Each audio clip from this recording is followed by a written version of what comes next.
A deputada Bia Kicis informou pelas redes sociais que já estava embarcando para os Estados Unidos, onde participará da audiência pública no Congresso americano que debaterá as violações de direitos humanos nos inquéritos políticos conduzidos pelo ministro Alexandre de Moraes no Supremo Tribunal Federal e no Tribunal Superior Eleitoral.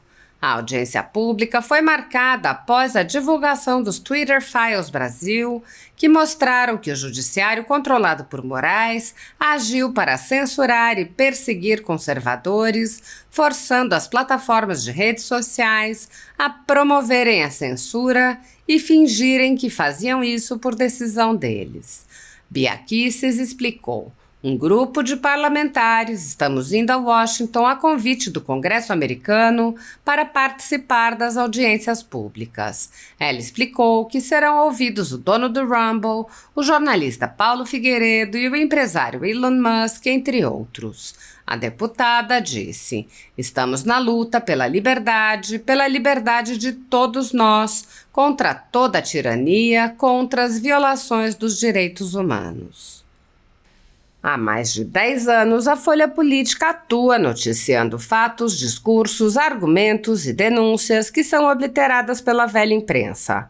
Nosso veículo de imprensa dá voz às vozes conservadoras, ao anticomunismo, à defesa dos direitos fundamentais e da liberdade de expressão e de imprensa, além de trazer ao público os vídeos dos pronunciamentos de autoridades para que o público possa formar sua própria opinião sobre o que foi dito e não precise depender de relatos de terceiros.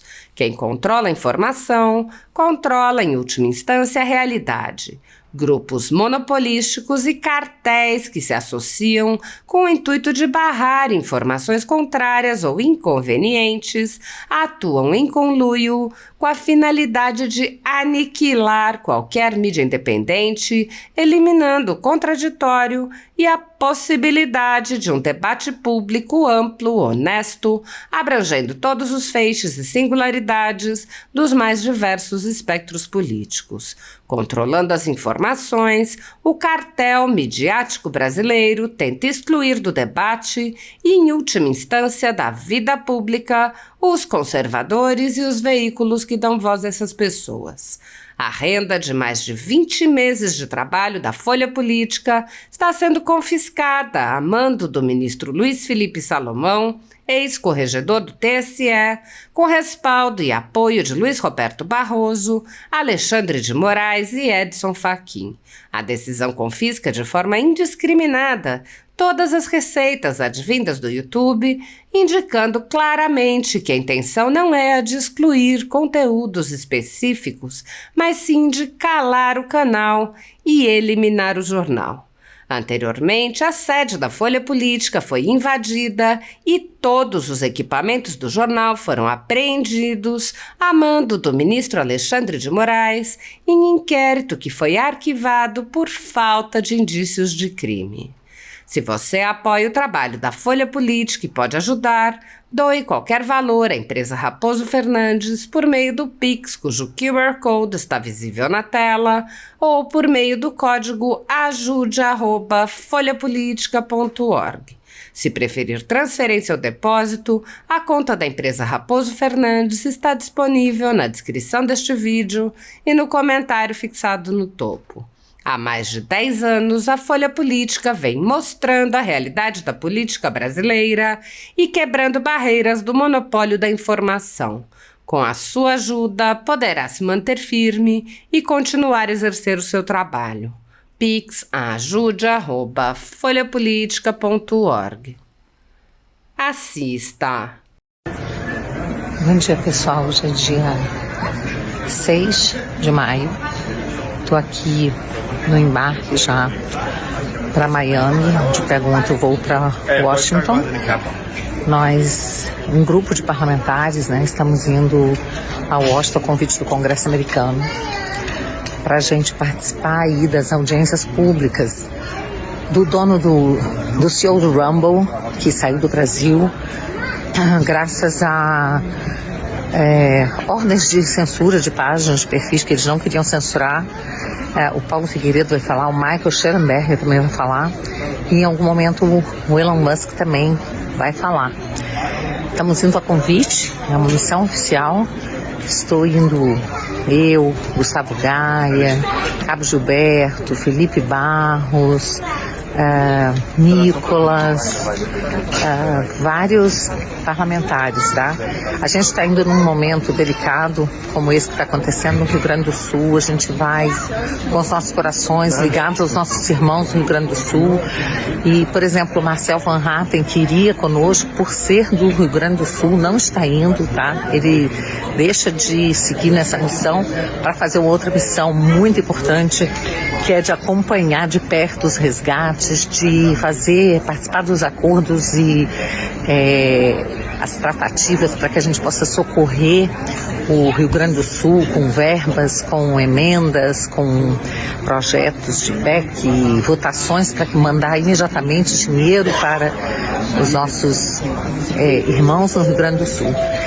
Então, é uma missão delicada que nós vamos seguir, vamos fazer em Washington, e outros parlamentares ficarão aqui também por conta dessa grande missão em favor do Rio Grande do Sul.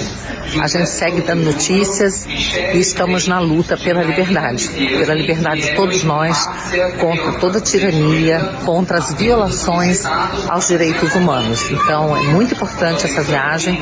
Eu citei alguns parlamentares que estarão lá, haverá outros, citei alguns, tá? E a gente dá notícias. O Eduardo Bolsonaro, claro, estará lá conosco também, e a gente dá notícias de lá para vocês. Um bom dia a todos, uma ótima semana para todos nós. Deus nos abençoe, abençoe nossa missão e abençoe o Brasil, especialmente agora o Rio Grande do Sul.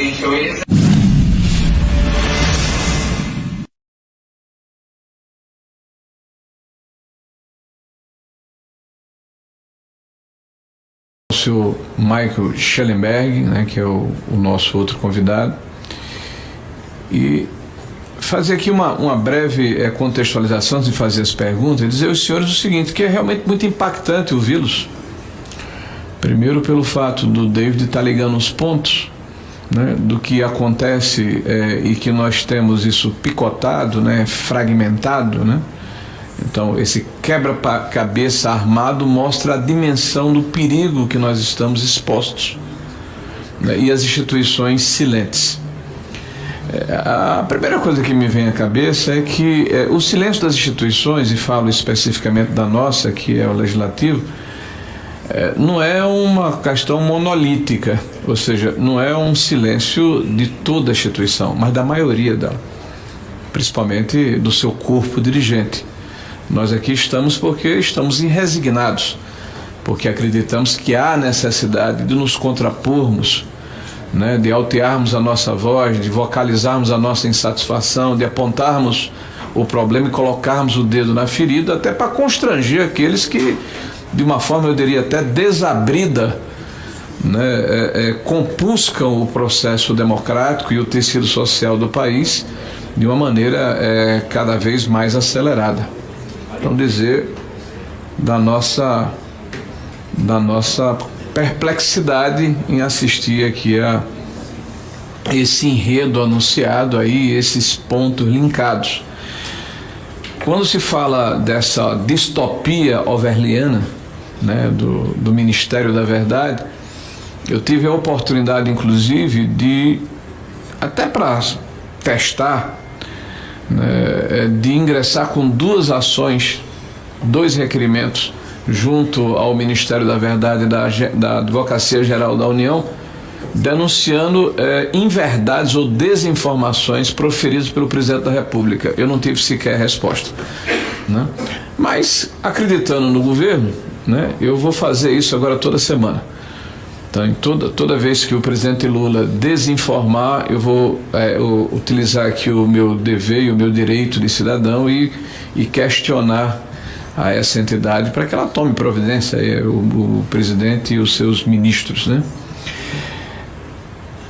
Existe no direito, aqui eu estou cercado aqui por 2 advogados, né, importantes advogados, uma tese que foi publicizada, eu chamo a atenção aí do senhor Schellenberg, que tá dizendo que é novo na questão do direito de opinião, em 1985, chamada Teoria do Direito Penal do Inimigo, feito por um cidadão chamado Günther Jacob, um alemão. E a Alemanha tem uma espécie de culpa atávica histórica em função, né, do nazismo que foi implementado lá no seu território. E o que é que ele diz em tese? E aí eu chamo a atenção dos senhores, porque me parece que nós estamos avançando celeremente nessa direção. O direito penal do inimigo é atribuído ao inimigo e não ao cidadão. Olha a distinção. Se você é inimigo do Estado, você não é cidadão. Logo, o inimigo, por não agir como cidadão, não devem ser encarados sequer como ser humano, mas como mero indivíduo, pois se insere em uma categoria de inimigo da própria humanidade em si. Para Jacobs, o inimigo é aquele que desafia as convenções da sociedade, como estabelecidas, e dessa forma ameaça a estrutura estatal buscando a sua destruição. E por não respeitar os regramentos próprios do Estado democrático, esse indivíduo não faz jus aos direitos e garantias fundamentais aplicáveis aos cidadãos. Essa é uma tese respeitável do importante jurista alemão, que permeia toda essa engenharia social que está sendo implementada de caráter global em diversos países do mundo. Então, se um grupo de indivíduos, de cidadãos, estão na contramão das políticas identitárias, o Schellenberg falou do cultura woke, né? Então, se pessoas defendem, por exemplo, o respeito à família, a vida desde a concepção, são contra a liberação das drogas, querem que a maioridade penal aconteça até os 16 anos, no caso do Brasil, para que os crimes sejam combatidos e não haja impunidade. São a favor do livre empreendedorismo, do mérito, são contra as cotas que dividem a humanidade em segmentos e fazem uma espécie de racismo reverso. Então, essas pessoas que defendem o direito de propriedade são estigmatizadas e colocadas como não cidadãos ou não indivíduos, e como tal são combatidos por esse sistema que se estabeleceu no mundo inteiro. Veja que nós estamos vendo assim pontas de iceberg, né, de países que estão conseguindo aperfeiçoar essas estruturas. A Escócia, por exemplo, está permitindo, através de uma lei, que a residência das pessoas, o lar das pessoas, seja devassado pela polícia, para que essa desinformação possa ser constatada com a invasão, inclusive, de laptops, de telefones, de computadores. A Escócia. A Venezuela já passou em primeira ronda aí uma lei de combate ao fascismo, declarando que o fascismo é crime, mas aí ele começa a dizer o que é o fascismo. Quem defende teorias liberais, quem é conservador nos costumes, quem defende o empreendedorismo, quem é contra o estatismo ou a intervenção estatal de uma forma desabrida.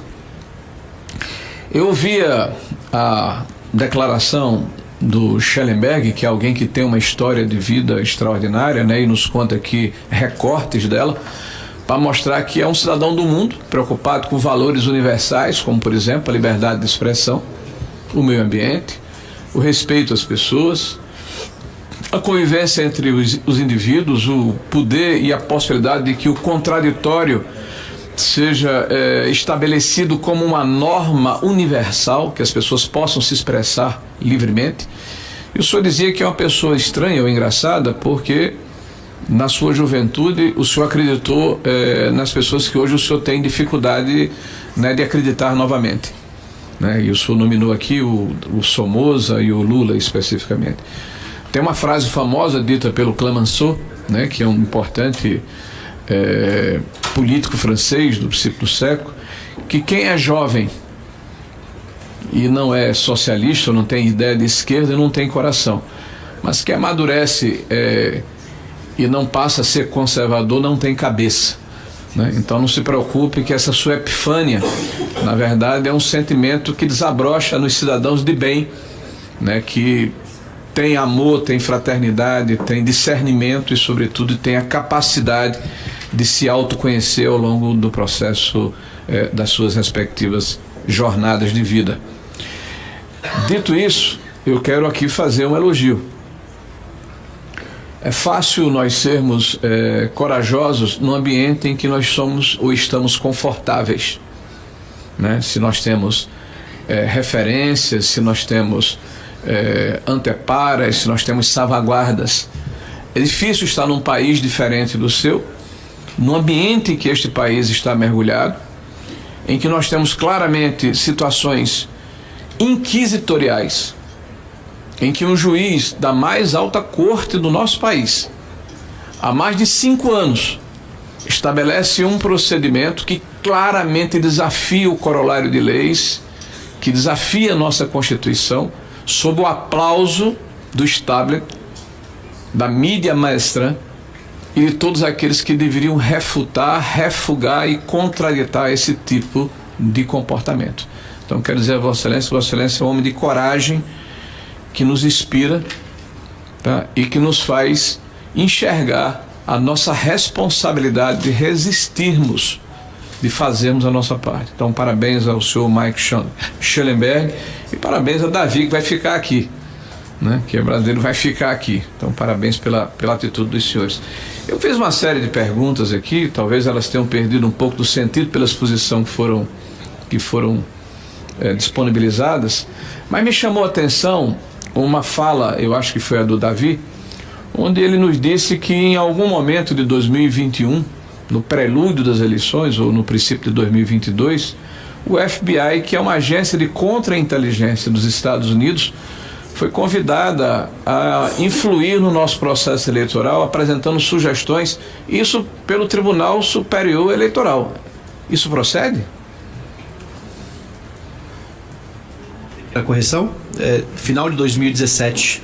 2017. Foram seminários que duraram alguns meses, inicialmente secretos, mas a sociedade protestou contra o sigilo e depois de alguns protestos, inclusive de entidades jornalísticas, a ministra Carmen Lúcia abriu o sigilo. Ele estava previsto, se não me engano, até depois do final das eleições de 2022. Então todo o processo eleitoral que aconteceu, o próximo processo eleitoral, ninguém ia saber o que foi discutido nessas reuniões. E quem convidou essa entidade em 2017? Foi o próprio tribunal ou foi o governo brasileiro? Foi o TSE. O TSE na época era presidido por quem? Teve 2 ministros que presidiram durante esse processo. O Fux, que estava no fim do mandato dele no TSE, e o ministro Barroso. Uhum.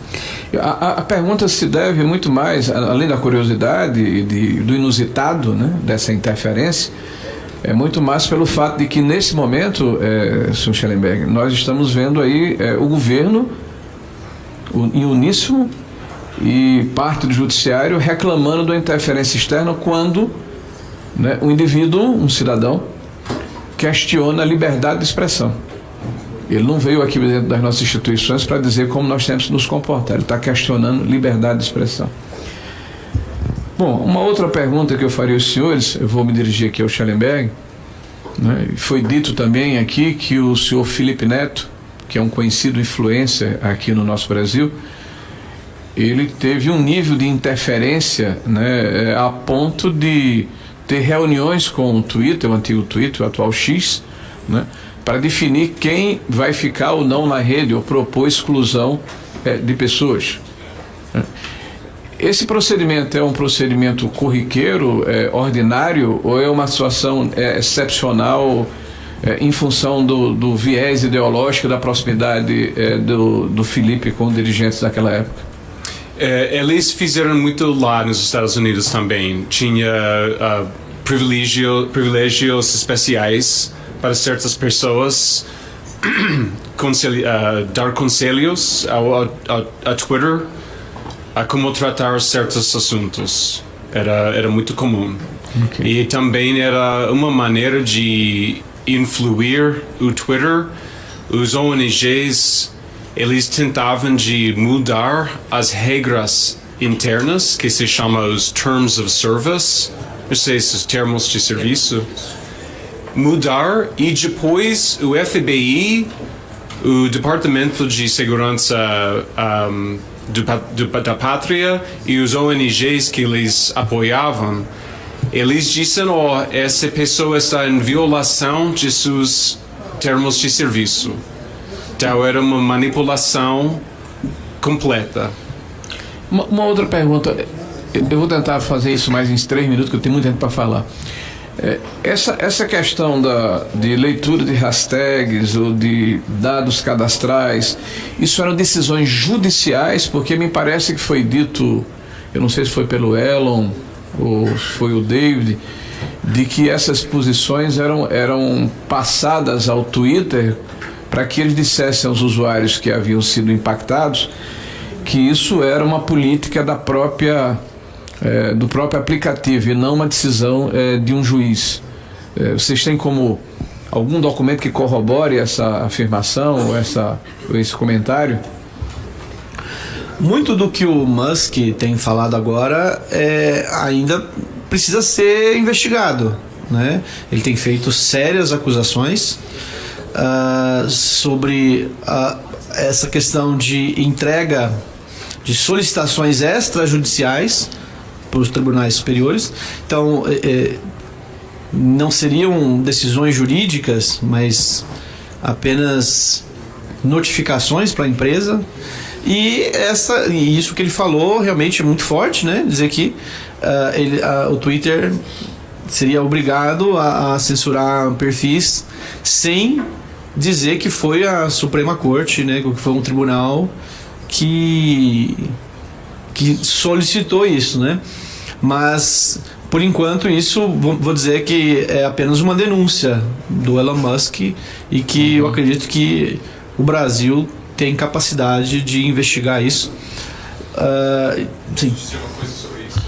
Essa mesma coisa, que eu acho que pode ser a mesma coisa, minha hipótese que precisa de ser investigado, mas parece que é possível que o que aconteceu, que o TSI diz que essas pessoas estão em violação de seus termos de serviço e então você precisa de tirar eles. É possível que esse pode explicar, porque a gente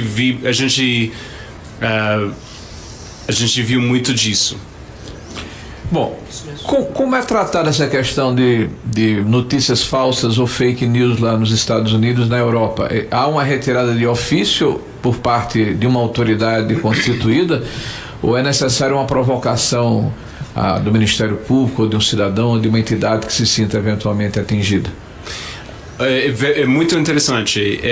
Eu acho que na primavera de 2022, a administração de Biden, eles propuseram um novo ministério de desinformação.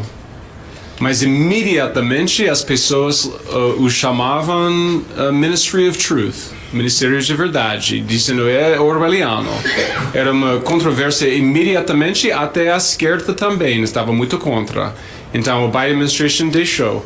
E também eu descobri que foi preparado, o presidente Obama deu uma palestra na Universidade de Stanford uma semana antes, fazendo o caso, making the case, defendendo a ideia deste ministério, mas não exatamente isso, mas as ideias. Então houve uma operação de propaganda, eu acho, para normalizar essa coisa que me preocupa mais, a normalização dessa ideia. E foi depois disso, foi ao final de 2022 que a gente tinha os Twitter Files e descobrimos que houve esse complexo industrial de censura enorme. Bom, eu vou fazer uma última pergunta e uma declaração final, tá?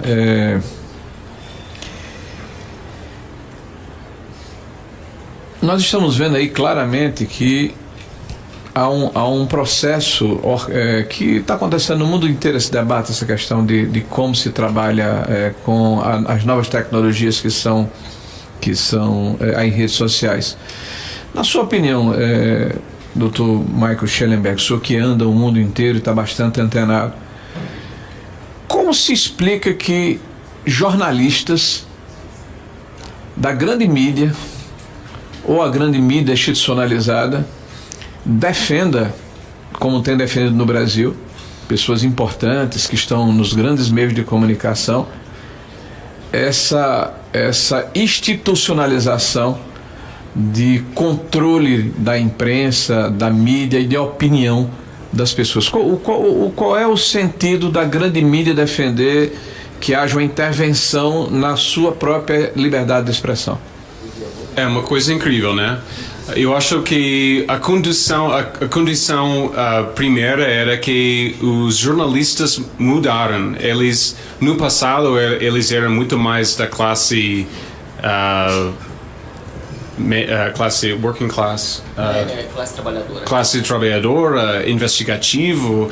Eles eram muito pessoas que discordavam muito,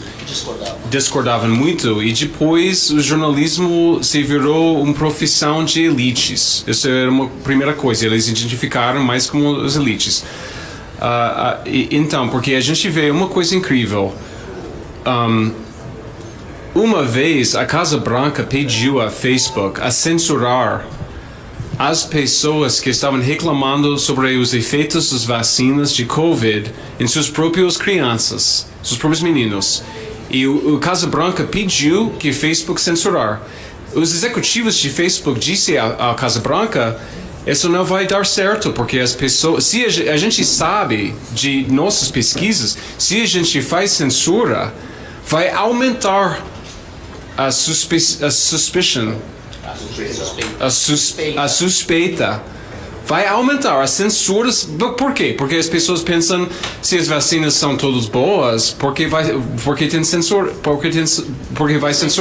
que censurar? E a gente descobriu que porque a Casa Branca exigia muito disso é por causa dos jornalistas que estavam perguntando à Casa Branca por que vocês estão deixando essas mensagens por Facebook. E foi uma coisa incrível. Então, de uma certa forma, a energia, a força para a censura vem direito dos jornalistas. Mas eu acho que tem também, claro, que existe um problema econômico. Existe uma guerra econômica agora entre X e todos os meios de comunicação. Os meios de comunicação, eles estão perdendo audiência, estão perdendo patrocínio. Mas... Gay? Eu não assisto mais televisão em casa. Não, é totalmente rede normal. Desinformação.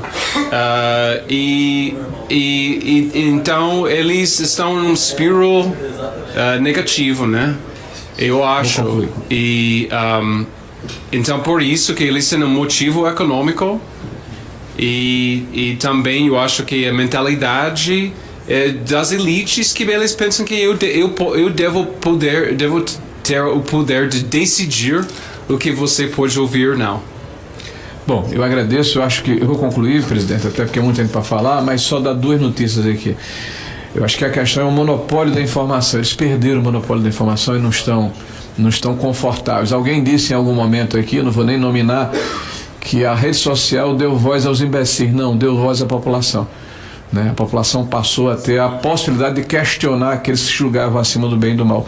Bom, dizer aos senhores aqui presentes que nós vamos entrar com uma representação na Procuradoria-Geral da República. Já tem aqui 18 senadores que assinaram.